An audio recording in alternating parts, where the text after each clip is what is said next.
CDS general Bipin Rawat और उनकी पत्नी का अंतिम संस्कार की खबरें आ रही हैं कि शुक्रवार को दिल्ली छावनी में अंतिम संस्कार किया जाएगा। इससे पहले उनका पार्थिव शरीर आज शाम एक सैन्य विमान से राष्ट्रीय राजधानी दिल्ली लाया जा रहा है। तमिलनाडु के कुन्नूर में सैन्य हेलीकॉप्टर हादसे में मारे गए लोगों के पार्थिव देह को नीलगिरी जिले के सैन्य अस्पताल वेलिंगटन से मद्रास रेजिमेंटल सेंटर आज लाया गया, जहां सभी को श्रद्धांजलि दी गई। रक्षा मंत्री राजनाथ सिंह ने देश के पहले सीडीएस जनरल बिपिन रावत के हेलीकॉप्टर क्रैश पर संसद के दोनों सदनों में बयान दिया। उन्होंने इस घटना के बारे में पूरी जानकारी दी। राजनाथ सिंह ने कहा कि कल 12:15 पर हेलीकॉप्टर से संपर्क टूट गया था। Group captain Varun Singh life support system पर हैं। कुल मिलाकर 14 लोग इस हेलीकॉप्टर में सवार थे, जिसमें से 13 लोगों की जान चली गई और group captain Varun Singh life support system पर हैं और उन्हें बचाने की पूरी कोशिशें की जा रही हैं। पूरे देश भर में दुआओं का दौर उनके लिए जारी है। सभी मृतकों का पूरे सम्मान के साथ में अंतिम संस्कार भी किया जाएगा। राजनाथ सिंह ने यह भी जानकारी दी।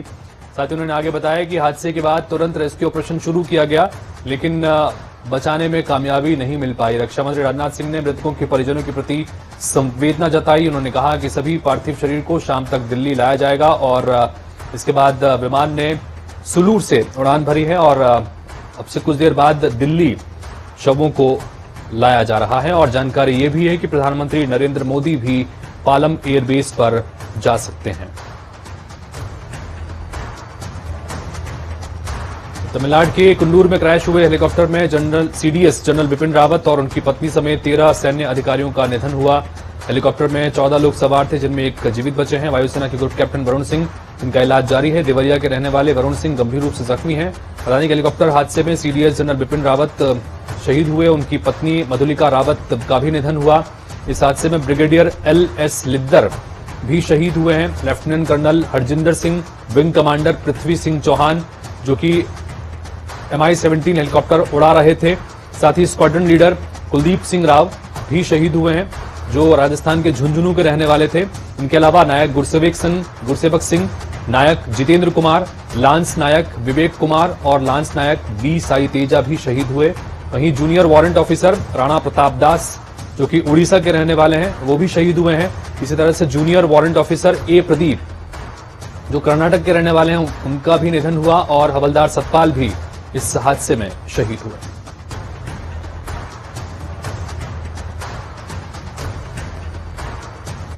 तमिलनाडु के कुन्नूर में हुए इस विमान हादसे में देश के पहले सीडीएस जनरल बिपिन रावत सहित कुल 13 लोगों का निधन हुआ और इससे पूरा देश स्तब्ध है। तो वहीं उत्तराखंड में भी शोक की लहर है।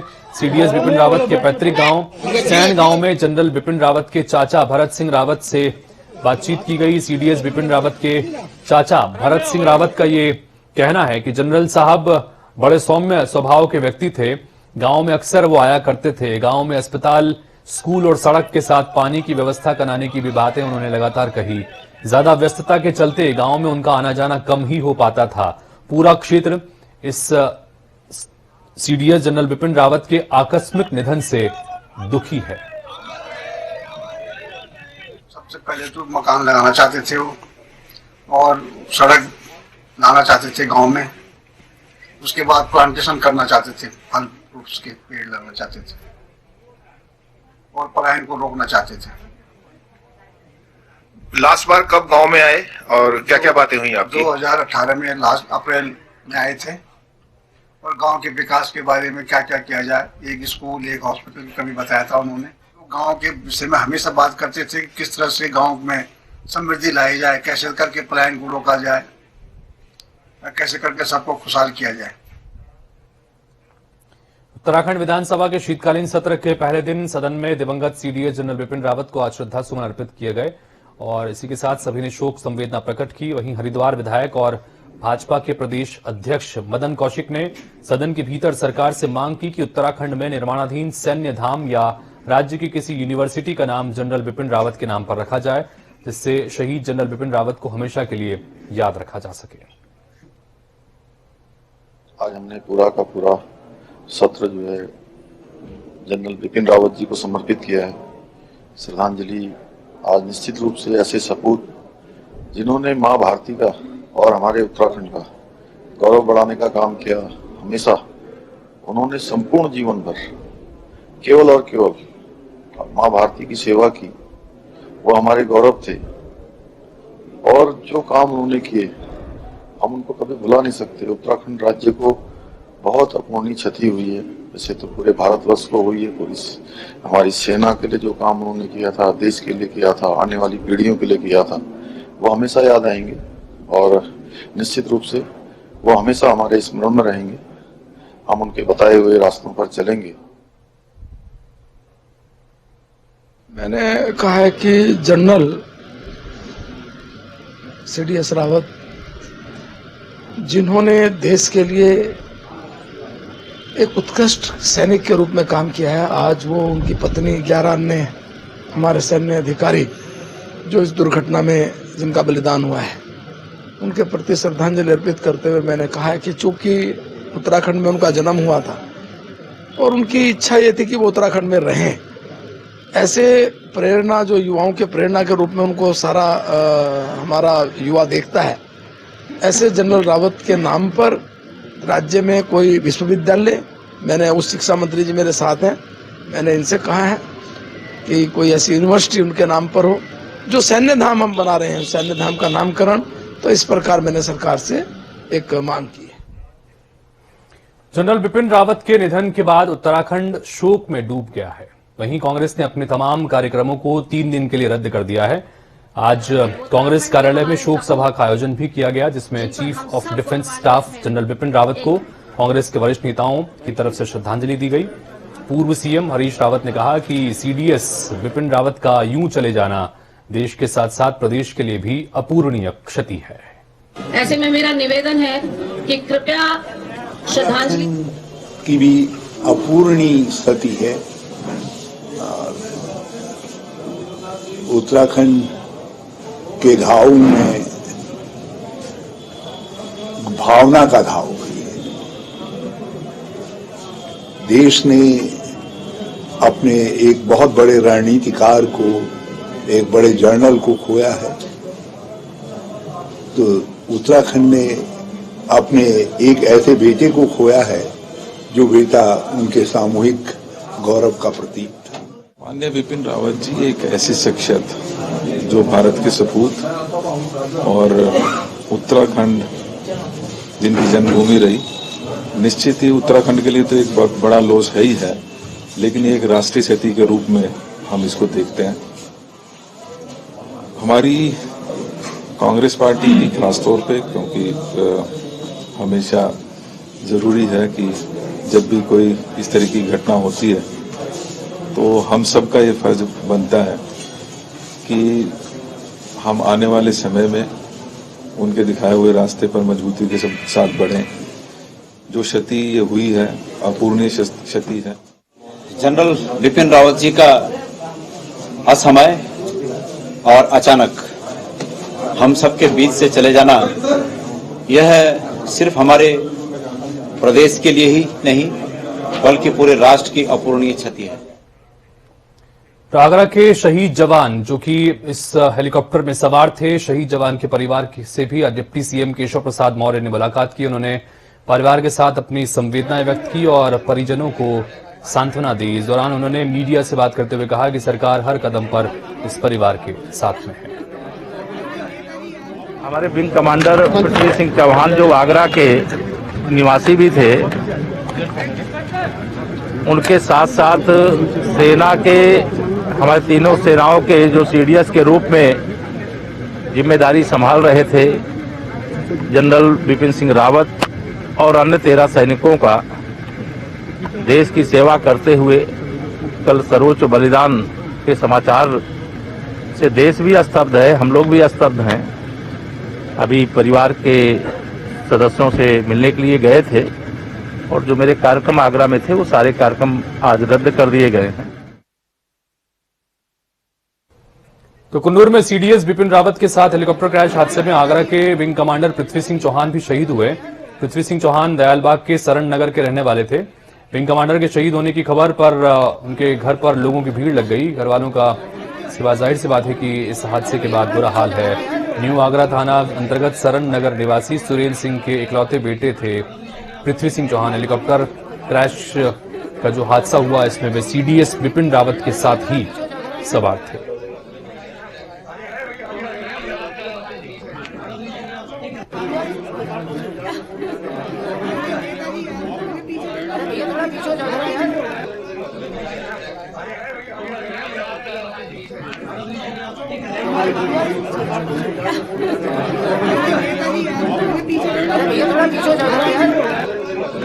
तो कुन्नूर में सीडीएस बिपिन रावत के साथ हेलीकॉप्टर में सवार थे आगरा के भी विंग कमांडर पृथ्वी सिंह चौहान, और उनका भी निधन हुआ है और उनसे उनके परिजनों से मुलाकात करने के लिए आज डिप्टी सीएम केशव प्रसाद मौर्य पहुंचे थे। आगे बढ़ते हैं, बात किसान आंदोलनों की करें। तीनों कृषि कानूनों की वापसी और लंबित मांगों पर सरकार के प्रस्ताव के बाद अब संयुक्त किसान मोर्चा ने किसान आंदोलन को स्थगित करने का ऐलान कर दिया है। किसान मोर्चा ने साफ किया है कि आंदोलन को खत्म नहीं किया जा रहा, इसे अभी स्थगित किया गया है। किसान नेता बलबीर राजेवाल ने कहा कि हम एक बड़ी जीत लेकर जा रहे हैं, एक अहंकारी सरकार को झुकाकर जा रहे हैं। उन्होंने कहा कि यह आंदोलन अभी खत्म नहीं हुआ है, इसे अभी स्थगित किया गया है। 15 जनवरी को संयुक्त किसान मोर्चा की फिर समीक्षा बैठक होगी। अगर सरकार दाएं बाएं होती है तो फिर आंदोलन फिर से शुरू करने का फैसला किया जा सकता है। कुल मिलाकर ये जो आपको मुद्दे हम दिखा रहे हैं, इस पर सहमति बनी है। एमएसपी की को लेकर एक कमेटी पहले बना दी गई थी। कमेटी में किसान मोर्चा के प्रतिनिधि शामिल होंगे। ये इनकी मांग थी जो पहले ही हो चुकी है। एमएसपी पर होने वाली खरीद कम नहीं होगी और ये प्रमुख रूप से मांगे हैं, जिस पर सहमति बनने के बाद किसान आंदोलन को आज 1 साल बाद स्थगित करने का ऐलान किया गया है। किसानों पर लगे जो केसेस हैं इस दौरान वो वापस लिए जाएंगे। उसके अलावा जो शहीद हुए हैं इस अवधि में, चूंकि किसान लगातार दावा कर रहे हैं कि 750 के करीब किसान शहीद हुए, उन शहीद किसानों के परिवारों को मुआवजा दिया जाएगा। इस पर भी सहमति बनती नजर आ रही है। बिजली बिल सरकार जो ला रही है संशोधन, उसमें किसी भी तरह के संशोधन में लाने से पहले किसानों की प्रतिनिधिमंडल से चर्चा की जाएगी और उसके बाद ये बिल लाया जाए, ये मांग थी। पराली जलाने को लेकर जो कानून है उन कानूनों में किसानों को छूट दी जाए, इस पर भी सहमति बनती नजर आई और इसी के बाद ये आंदोलन वापस लेने का ऐलान किया गया। माहौल है जहां एक तरफ किसान 1 साल बाद अपने घर वापस जाने वाले हैं, वहीं कुछ किसान जो है वो यहाँ पर आज कुश्ती भी कर रहे हैं, जश्न मना रहे हैं और कुछ किसान ऐसे भी हैं जो अब ये सोच रहे हैं कि घर जाकर आखिर वो अब क्या करेंगे। आज है ना किसान आंदोलन को वापसी हो रही है घर के लिए, आदेश जारी कर दिया गया है 11 तारीख तक आपको घर वापस जाना है। तो कैसा लग रहा है? तो देखो, ऐसा है कि हर आंदोलन का एक एक फेज होता है। तो हमारे आंदोलन का प्रथम चरण का फेज पूरा हुआ है, जिसमें हमने 3 काले कानूनों की वापसी करवाई। एमएसपी पर एक कमेटी बनी है जिसके बारे में अभी विचार सरकार कर रही है, क्या है उसको देखा जाएगा। देखिए, पंडाल लगा हुआ है, सारे किसान यहाँ बैठे हुए हैं। इन किसानों से भी जानते हैं, आज घर जाने की आप बात कवायद शुरू हो गई है, 11 तारीख तक घर वापस चले जाएंगे, जीत के साथ जाएंगे क्योंकि आपकी जीत हुई है। तो कैसा लग रहा है? हाँ, जीत तो हुई किसान की, पर 12 महीने 12 दिन हो गए। इतनी बड़ी तपस्या सरकार ने करवाई किसान पे, अब इसका इतने दिनों तक यहाँ तक सर्दी गर्मी बरसात जो है बर्दाश्त करी, इसका दुख भी है और 12 महीने बाद जो है घर जाएंगे तो इसकी खुशी भी है। किसानों की मांग मान ली गई है, सरकार उनको वापस जाने का आदेश कर चुकी है, संयुक्त किसान मोर्चा कह चुका है। लेकिन जो आपसी रिश्ते इस 1 साल के अंदर बने थे वो कहीं ना कहीं बिछड़ने की कगार पर है, इसलिए किसानों की आंखें नम भी हैं। बने रही जनता टीवी के साथ, हैदर अली संवाददाता, गाजियाबाद। तो श्रावस्ती जनपद में उत्तर प्रदेश के मुख्यमंत्री योगी आदित्यनाथ का दौरा था। उन्होंने जमुनहा के राप्ती बैराज पहुंचकर राप्ती बैराज का निरीक्षण किया। बता दें कि 11 दिसंबर को बलरामपुर जनपद से देश के प्रधानमंत्री नरेंद्र मोदी राप्ती के इस गेट का बटन दबाकर उद्घाटन करने वाले हैं। श्रावस्ती जनपद से राष्ट्रीय राप्ती नहर परियोजना की शुरुआत होगी। यह 5 नदियों को जोड़ती हुई 9 जनपदों से होकर 6630 किलोमीटर की दूरी तय करेगी।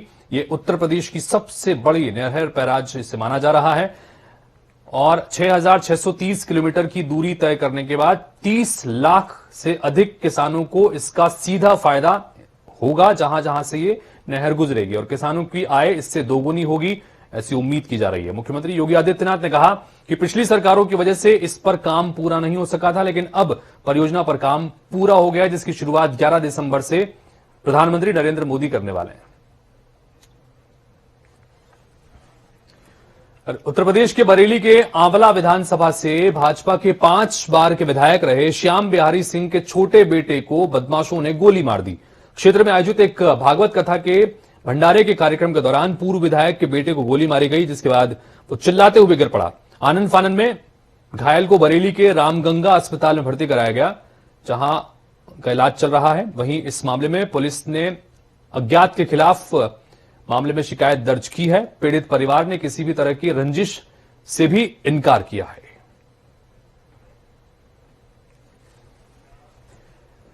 उत्तर प्रदेश के बहराइच में सुहेल देव भारतीय समाज पार्टी के राष्ट्रीय अध्यक्ष ओम प्रकाश राजभर ने बीजेपी सरकार पर जमकर हमला बोला, जहां वो महापंचायत में मुख्य अतिथि के रूप में पहुंचे, जहां उन्होंने महापंचायत को संबोधित करते हुए बीजेपी पर जमकर हमला बोला। ओम प्रकाश राजभर ने अपने ही अंदाज में सीएम योगी और पीएम मोदी पर भी तंज कसे।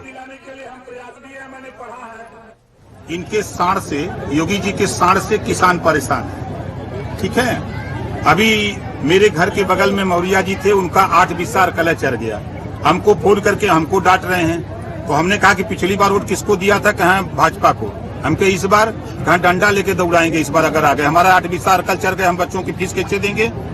इन्होंने वादा किया था कि सबका साथ सबका विकास होगा, लेकिन आज कोई पत्रकार सही बात दिखा दिया रहा तो उसके ऊपर मुकदमा। पत्रकार चौथा स्तंभ होता है, सरकार की कमियों को उजागर करता है कि कमी इसको ठीक करो, लेकिन उसी के खिलाफ सैकड़ों पत्रकारों को मुकदमा लिख दिया। कोई नेता सही बात बोला तो उसको जो है मुकदमा लिख दिया। और ये इनके बड़े नेताओं की हालत बता दूं, हमारे चाहे प्रधानमंत्री जी हो, चाहे गृह मंत्री जी हो, चाहे मुख्यमंत्री जी हो, इन लोगों को जैसे कहते हैं कि इसे दूरबीन से देख रहे, कोई अपराधी नहीं दिखाई दे रहा है। आगे बढ़ते हुए देखते हैं 5 मिनट में 25 महत्वपूर्ण खबरें। एक बार फिर जेल में रहकर चुनावी रण में उतरेंगे मुख्तार अंसारी। बांदा जेल में बंद मुख्तार अंसारी से मुलाकात करने आए बड़े बेटे ने इस बारे में दिया बयान।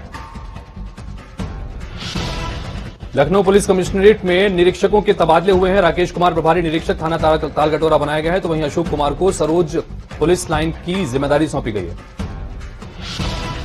लखीमपुर खीरी में विदेश से आए 34 यात्री लापता हैं। एयरपोर्ट से आई सूची के बाद इनकी तलाश जारी है। स्वास्थ्य विभाग यात्रियों की तलाश में जुटा है। औरैया में हाईवे पर तेज रफ्तार बोलेरो गाड़ी डिवाइडर से टकराकर पलटने से 7 लोग जख्मी हो गए। सूचना पर पहुंची पुलिस ने सभी घायलों को अस्पताल में भर्ती कराया। झांसी में तेज रफ्तार ट्रक ने बाइक सवार छात्र को कुचल दिया। छात्र गंभीर रूप से जख्मी हो गया। लापरवाह ट्रक चालक ट्रक छोड़कर मौके से फरार हो गया। बांदा में ट्रॉमा सेंटर में तैनात डॉक्टर के साथ शराबियों ने गाली गलौज और मारपीट की है। उपद्रवियों ने काफी देर तक हंगामा मचाया। सूचना पर पहुंची पुलिस ने उपद्रवियों को पकड़ा। बरेली में भारत पेट्रोलियम की तेल से भरी बोगी डिरेल हो गई। तेल से भरी बोगी पलटने से बाल बाल बची।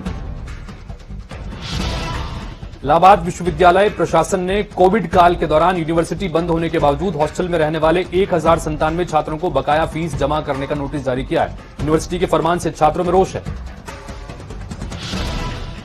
बांदा में युवक ने निकाह का झांसा देकर शादीशुदा महिला के साथ दुष्कर्म किया। 3 माह तक कानपुर में रखकर लगातार शारीरिक संबंध बनाता रहा। पीड़िता ने पुलिस अधीक्षक की चौखट पर लगाई न्याय की गुहार। कानपुर के फर्नीचर गोदाम में अचानक भीषण आग लगने से इलाके में हड़कंप मच गया। अगल बगल बने फर्नीचर गोदाम खाली कराने में पुलिस जुटी। मौके पर पहुंची फायर ब्रिगेड की 6 गाड़ियां। आग को काबू में करने की कोशिश जारी। बांदा में विश्व हिंदू परिषद ने गौवंशों की हत्या के विरोध में जिलाधिकारी कार्यालय में जमकर प्रदर्शन किया। प्रदर्शन कर ज्ञापन भी सौंपा है। जिम्मेदारों पर की गई कार्रवाई से संतुष्ट नहीं है हिंदू परिषद। मिर्जापुर में छात्र संघ चुनाव बहाली की मांग को लेकर जीडी बिनानी पीजी कॉलेज और केबी कॉलेज के छात्र नेता धरने पर बैठे। प्रशासन में नहीं हो रही कोई सुनवाई। बांदा में सीओ सिटी और शहर कोतवाल ने भारी पुलिस बल के साथ शहर का भ्रमण किया। वाहन चालकों को हेलमेट और सीट बेल्ट लगाकर गाड़ी चलाने की हिदायत दी गई। बुलंदशहर की जिला जेल में सुभिक्षा कार्यक्रम के तहत बंदियों की टीबी, एचआईवी और एसटीआई रोगों की स्क्रीनिंग की गई। कार्यकर्ताओं ने रोगों से बचाव के तरीके भी बताए। अमेठी डीएम के ने तहसील तिलोई का औचक निरीक्षण किया है। निर्वाचन कार्यों की फीडिंग में हीला हवाली पर जताई नाराजगी। मिर्जापुर के महामना की बगिया से निकाली गई तिरंगा यात्रा। शहीदों को किया गया नमन। कानपुर देहात में चोरी में नाकाम मूक बधिर ने सिलबट्टे से की अधेड़ की हत्या। चोरी को अंजाम देते समय अधेड़ के उठने से दोनों में हो गई थी हाथापाई।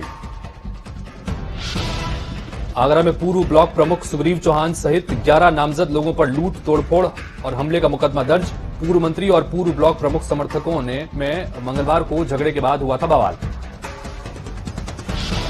बिजनौर में शॉर्ट सर्किट से सरकारी एम्बुलेंस भीषण आग लगने से जलकर राख हो गई। सूचना मिलने पर फायर ब्रिगेड की गाड़ी मौके पर पहुंची। मथुरा के थाना हाईवे क्षेत्र में हाई टेंशन लाइन का करंट लगने से 17 साल के बच्चे की मौत हो गई। परिवार के लोगों ने प्रशासन के खिलाफ प्रदर्शन कर आक्रोश जाहिर किया। फतेहपुर में दबंग खनन कारोबारी के गुर्गों का किसानों पर कहर देखने को मिला। घाट में किसानों की जमीन पर जबरन रास्ता बना दिया। विरोध करने पर किसानों को बंदूक की बटों से पीटा गया। एक किसान की हालत नाजुक है। बदायूं में कोतवाली से कुछ दूरी पर चोरों ने 7 दुकानों से चोरी कर लाखों का माल उड़ाया। आक्रोशित व्यापारियों ने कोतवाली में प्रार्थना पत्र देकर कार्रवाई की मांग की है। बांदा में शादी समारोह से वापस लौट रही महिला का टप्पेबाजों ने बैग उड़ा लिया। बैग में नकदी समेत लगभग 5 लाख के जेवरात थे। पुलिस आसपास के सीसीटीवी फुटेज खंगाल रही है। बरेली की बहेड़ी में केसर चीनी मिल्स के गन्ना यार्ड में कैंप लगाया गया। कैंप में सड़क सुरक्षा के उपायों पर विस्तार से जानकारी दी गई।